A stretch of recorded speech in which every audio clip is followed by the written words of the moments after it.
Cabinet Secretary for Tourism, Honorable Najib Balala, thank you so much, Waziri, for making time for us here on Bottomline Africa on KTN News. And as we begin this conversation, kindly paint for us a picture about the status of tourism, the country's tourism during this time of COVID-19. Thank you very much, Brenda, for inviting me here, Bottomline Africa. I'm privileged to be here, and also I'm calling from Cape Verde. You could see the new normal now of communication. Virtual is the new norm. But yes, we are here in Cape Verde. We are evaluating what's the status of tourism in Africa as Council of Ministers under the UNWTO. And it's very important because we in Africa have only 63 million visitors who come to Africa from our 1.4 billion travelers globally. So you can see our portion is very small. But definitely countries like Egypt, Morocco, again, Kenya, South Africa, these are giants in the continent in terms of numbers. But yes, our numbers in 2019 were 2 million visitors. In the last 6 months, January to June, we had 300,000 visitors who came into the country. Majority of those visitors are divided into 3 segments. One is tourists, the second is visiting family and friends, and the third is business. So that is the demography we saw in this 300,000 arrival in the last 6 months. We are projection to 800,000 by end of the year, but this is our high season. I'm optimistic. We are not out of the woods yet. Our figures were 2 million plus. So we expect we will be returning back to normalcy in 2 years' time. 2024 is the time tourism will go back to normal. All right. There's a new norm. We have to be very careful. Health is going to be the first agenda in everybody's mind when they travel. So we need to vaccinate our people so that people can feel that Kenya is safe. So vaccination is a big deal in Kenya. The second thing which I feel is very important also is that we need to look intra-Africa travel.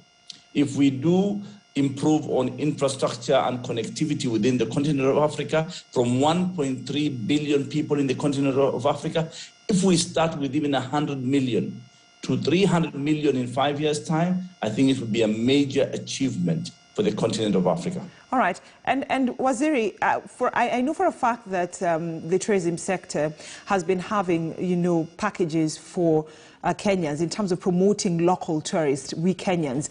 So what is the government doing in terms of promoting that international tourism to ensure that things go back to normal, even as much as you're talking about the big figures? Well, first of all, we cannot ignore the international market. It has its own dynamics and its own advantages. And now we have also invested heavily on the domestic market. We started domestic market tourism marketing in 2010. So we are not that off comparing to other countries in Africa. Some countries, they don't have at all a domestic market. But Kenya has a domestic market which is very strong. I want to appreciate all Kenyans for supporting the sector. I mean, this is the resilience that Kenya has given us as a sector. So yes, domestic market is going to be not only important to Kenya, but globally. People in not only the receiving countries, even the host countries or the source markets are now appreciating to invest in the local communities so that they can be able to travel across their own countries. Like what you see now in Europe, the issue of sanctioning people to travel to Europe or out of Europe is because they want to encourage people to travel within the continent of Europe. And that's why you have these traffic light COVID regimes, which is red listing, then amber, then green. And unfortunately, sometimes these regimes are political. All right. And because they want the money to be spent in their own countries rather than be spent outside the country. And it's good you're giving that example of a traffic light of red, amber and green, which means green at the end of the day is go. And we're seeing that Kenya has been put on the red alert. Countries that are recording high numbers of COVID-19.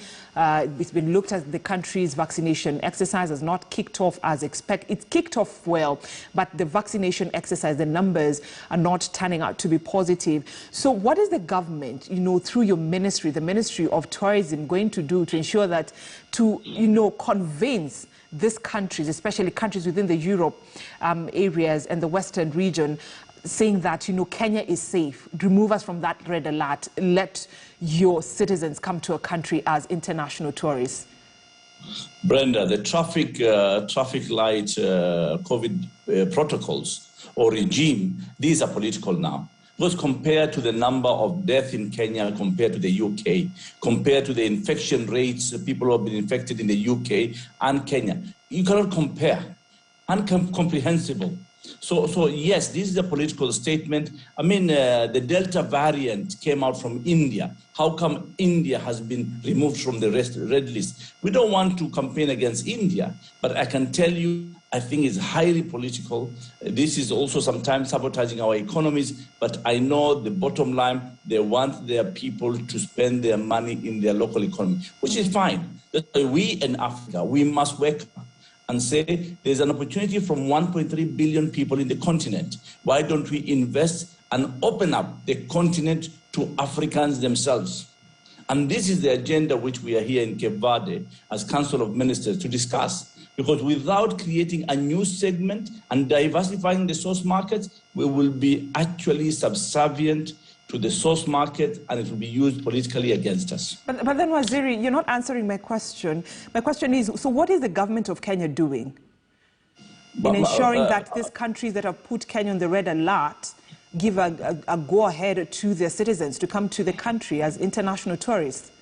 Well, there is a political angle of it, but also there's a scientific angle of it. Kenya has presented all those issues to the source market, but no response yet. We keep on being promised and no response. For example, also, we have invested heavily in the vaccine. Unfortunately, because of the hoarding going on globally on vaccine, that's why Africa is not receiving the equivalent share of the vaccine. You think Africa, they don't want to vaccinate their people? No, we want to vaccinate our people, but we don't have enough vaccines in the country. And who does the production of the vaccines? It's the advanced world or the source markets where the vaccines are coming from. Right. So let's get back home and paint a picture for those within the tourism sector, the hoteliers industry. Yes, the government some time back had released funds, to help them to recover from the effects of COVID-19. But there has been a concern that not all hoteliers got this fund. Well, first of all, the government did give subsidies on VAT. They reduced the ratio of the capital ratio in the banks so that they can be able to access credit from the banks, the hoteliers.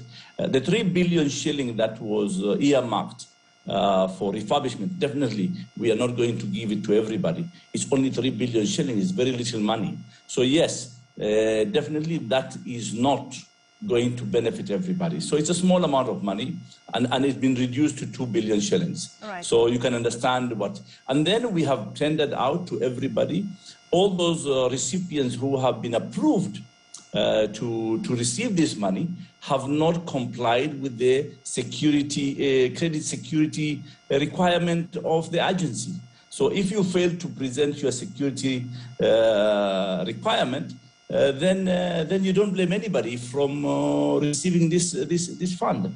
Right. But the other sectors, like the wildlife sector, we have given 1 billion shillings to pay salaries for the community conservancy rangers, which has worked very well. So that salary is ongoing and everybody is receiving their salaries on time.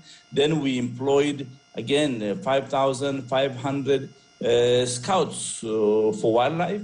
And that has gone well, and we have extended that for another 1 year. So right. That is benefiting everybody in the wildlife sector as well. All right. But then the reality also on the ground, Bwana Waziri, yes, the government has released the funds. Yes, for you to get that fund, you have to meet the criteria that has been put in place by your ministry, the Ministry of Tourism. But then when we look at the protocols that the government has put in place, some hoteliers within the tourism industry are saying these protocols are actually preventing us from getting business. Well, I don't think so. That is not the truth. The truth is that we sat with the industry, we consulted them, we created the protocols in consultation with the industry, and we are all compliant. Yeah, the only protocol probably is not benefiting Kenya is the issue of quarantine. And you know, Kenya, most of the countries, they don't require quarantine when you come into the country. You only require a PCR. The problem is the source markets. When they impose a quarantine for 14 days for people coming from Kenya, that is where we have the negative effect. So the negative effect is not designed by the Kenyan government, by the third-party government that is supplying tourists to our country. All right. So now, let's talk about the National Wildlife Census 2021 report. Those are census that was done. In brief, Bonaziri, kindly paint for us a picture on where we are at as a country in terms of our wildlife, especially the elephants that are endangered species here in the country. Well, first of all, life census and comprehensively. We have done a census of endangered species here and there, and also collaborated with researchers and other groups on other species in terms of knowing the numbers. But today, Kenya Wildlife Service, through the financing of the Kenya government, they managed to do a national census. And this is historic. And we are very proud that these numbers now are coming in. We have seen the endangered species, particularly the elephants and the rhinos. The numbers have gone up. The reduction, because of poaching also, the anti-poaching program has been very successful. And because we have invested for the last 30 years in an anti-poaching program. So remember, in 1989, we only had 16,000 elephants in the country. And today, 2021, we have 36,000 elephants into the country. So that's a major, more than double improvement. Again, rhinos, again, we had almost 400 rhinos in 1989. Today, we have 1,700 rhinos, both black and white. So these numbers are encouraging. All the programs of anti-poaching is working very well. We need to address also challenges because the numbers have gone up. The issue of human-wildlife conflict, which is real. And this is a major agenda, and we need to actually develop strategies and work with international partners so we can fundraise. If you give it to government to just pay the compensation, we will not be having enough resources, and unfortunately, we will lose the goodwill of the people because they are not compensated as victims of conserving these endangered animals. In fact, it's about Yeah. Allow me to cut you short. In fact, I was about to ask you that question about that conflict, the wildlife and the community conflict, several Kenyans losing their lives, and now they've only resorted to protecting themselves and their property, their farms, against this wildlife by killing them. So as a way of just trying to ensure that this endangered species, their numbers continue to grow, how are you going to work with the local communities? Well, we have a big country, Brenda. We have 540,000 square kilometers.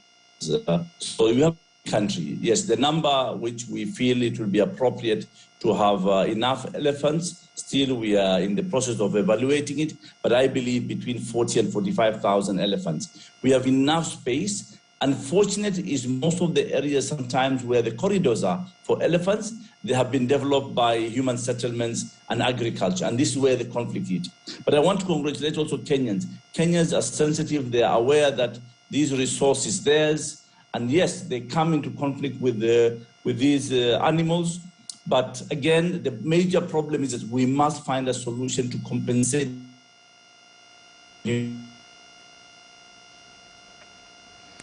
All right, we do apologize for that technical hitch that the Cabinet Secretary for Tourism, Najib Balala, is facing on his side, but he was talking to us about the status of the country's tourism sector during this time of COVID-19. Waziri, I hear you back? Yes, I'm back. Okay, kindly continue. The major problem we are having is that the victim of human-wildlife conflict must be compensated. In the last 4 years, we paid over 2 billion Kenya shillings. We have an outstanding backlog of almost 14 billion Kenya shillings. So we need to resolve all those challenges. And if we keep it, we allow only the government to compensate, they don't have enough money. That's why we are creating the Wildlife Conservation Trust Fund, so we can all fundraise and be able to get those proceeds to support the human wildlife as one of the issues of conservation. All right. But then we are not only talking about the budgetary allocation in terms of wildlife conflict. When I look at that report, the Census for 2021, there's a concern that came out, and this had to do with the budgetary support that is required. I'm just reading the correct statement of that report. It says that a budgetary support is required to establish a data portal and access mechanism at the Wildlife Research and Training Institute to inform wildlife management as part of their mandate. So clearly it means that even within your ministry itself, there's several challenges that you're facing budgetary-wise. So how are you going to work around this so that when research is done, we get the correct figures of data for the tourism sector? Brenda, let me tell you, 2019, to run KWS, you need about 6.7 billion Kenyan shillings. We have over 6,000 rangers at KWS. Our wage bill alone is 5.3 billion Kenyan shillings at KWS. So you can understand it's a huge operation. Conservation is not cheap because KWS covers the whole country, and every incident in the country, KWS should come and intervene. We have offices across the country. They need to be maintained. Our revenue base is purely from tourism, which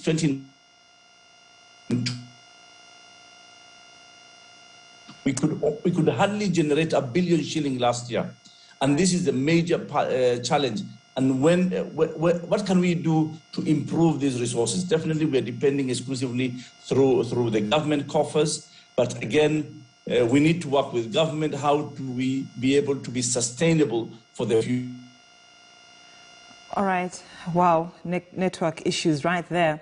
But we've been talking to the CS for Tourism, Honorable Najib Balala, just talking to us about the status of tourism in the country. Waziri, if you're back, you were saying something, but even as you were talking to us, do you think the laws that have been put in place by Parliament is enough when it comes to protecting the tourism sector and the wildlife? Well, we are now reviewing both the tourism and the wildlife laws.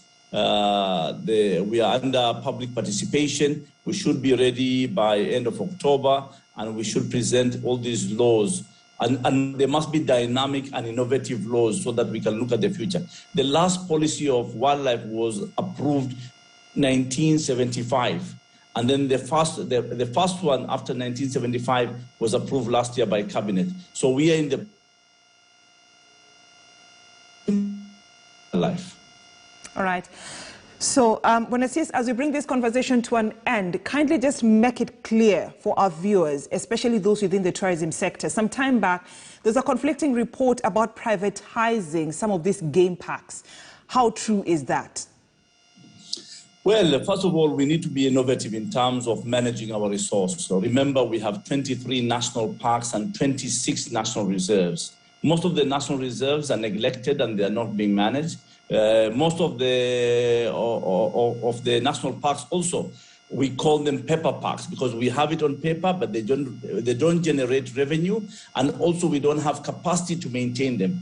So we only might manage 10 parks at KWS because we have a humongous responsibility across the country. So what we are saying, we are not privatizing. The word privatizing, no.